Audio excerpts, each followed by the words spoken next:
안녕하세요. 변호사, 공인회계사, 공인중개사 이창원입니다.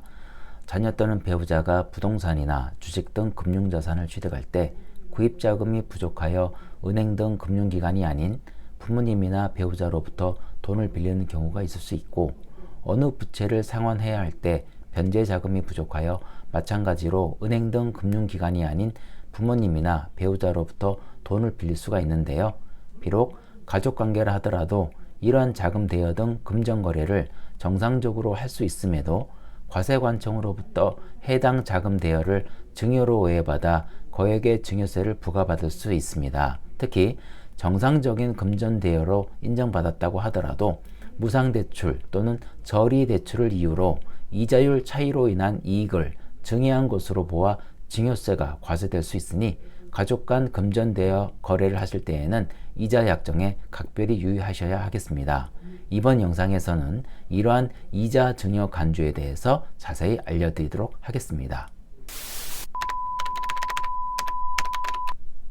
타인으로부터 금전을 무상으로 대출받거나 또는 적정 이자율보다 낮은 이자율로 대출받은 경우 그 금전을 대출받은 날의 소정의 이익, 이를 이자 차액이라 하는데요. 자, 이것을 그 금전을 대출받은 자의 증여재산 가액으로 합니다.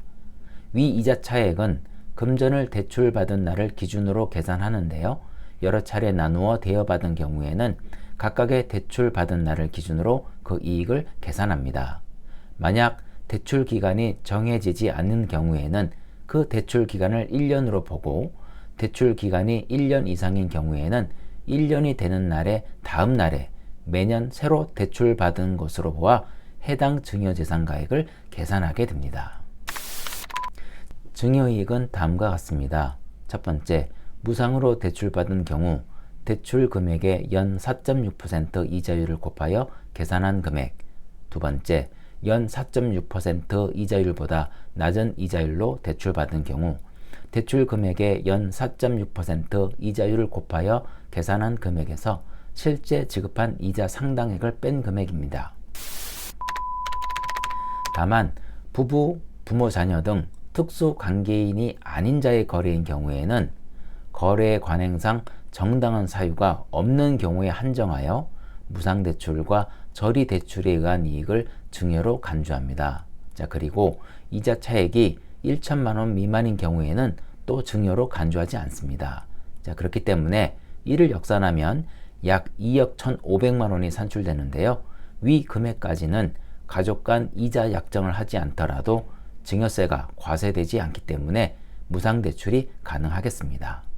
이번 영상에서는 정상적인 금전대여 거래를 하더라도 가족의 경우에는 2억 1,500만 원을 초과하면서 이자 약정이 없거나 저리인 경우 그 이자 차액에 대하여 증여세가 과세되는 것에 대해서 설명드렸고, 다음 영상에서는 이렇게 증여로 간주되지 않기 위하여 가족 간 현금 거래 시 지켜야 할 사항에 대해서 설명드리도록 하겠습니다. 자, 참고로 오늘 설명드린 내용에 대해서는 제 고정 댓글에 달릴 제 블로그 영상을 보다 참조하시면 보다 자세한 내용과 법률적 근거까지 알 수 있겠습니다. 고맙습니다.